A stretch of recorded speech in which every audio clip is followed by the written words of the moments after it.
Mushroom ফার্মটাই শেষ হতে বসেছে। আমার আপনজনের কৃপায় মনে হচ্ছে বুক চিরে কাঁদি।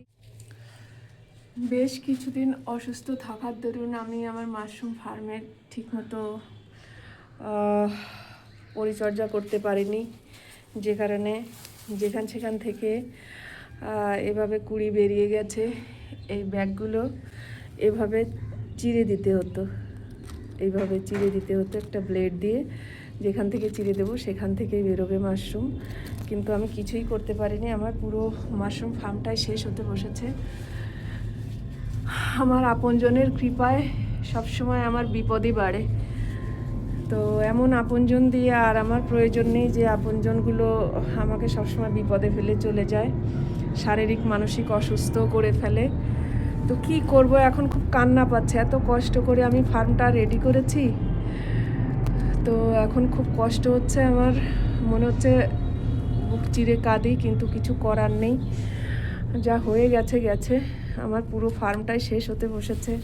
আমি এই ব্যাগগুলোকে এভাবে চিরে দিতে হয় 18-20 দিন বাদে গিয়ে, তো কিছুই করতে পারিনি। এইভাবে ব্যাগগুলো পুরো সিলিন্ডারগুলো এইভাবে বসে গেছে। এর মধ্যে দেখুন মাইসলিন রেডি হয়ে মানে কুড়ি আসার আগে এর মধ্যে শেষ হয়ে যাচ্ছে আমার কুড়িগুলো। তো আজকে আমি এগুলো একটু চেষ্টা করছি যদি বাঁচানো যায় ফার্মটাকে। দেখুন কোনো রকম আমি একে একটু ব্লেডের চেরা যে দেবো তা দিতে পারিনি।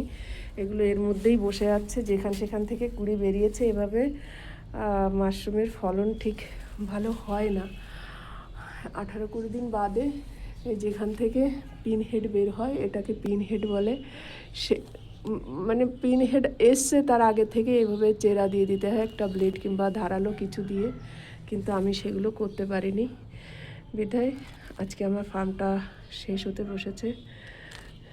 যাই হোক, তারপরেও চেষ্টা করছি যতটুকু বাঁচানো যায়, কারণ এছাড়া তো আর এই মুহূর্তে আর কোনো উপায় নেই আমার হাতে। এটা হচ্ছে আমার আপনজনদের কৃপা, যারা হঠাৎ করে ঝড়ের মতো হঠাৎ করে আসে, এসে আমাকে ভেঙে চড়ে দিয়ে তছনছ করে দিয়ে চলে যায়। তারপর আবার আমি ধীরে সুস্থে দাঁড়াতে শুরু করি, তারপর আবার ওরা আসে।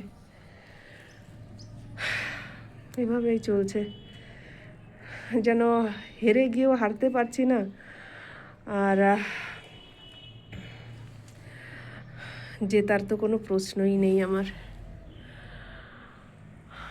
কি করব, খুব কষ্ট হচ্ছে আমার ফার্মটা দেখে। আমি যদি মাঝে একটা দিনও আমি দেখুন কীভাবে সেখান দিয়ে কোথাও এর চেরা নেই, তারপরেও সেখান দিয়ে যে এরকম পিনহেড বেরিয়ে গেছে। এভাবে মাশরুমের ফলন ভালো হয় না। এর ভেতরে এই যে জল জমে গেছে, জলগুলো হলুদ হয়ে গেছে। এই যে আমার পুরো ফার্মটাই এবার মনে হচ্ছে নষ্ট হয়ে যাবে।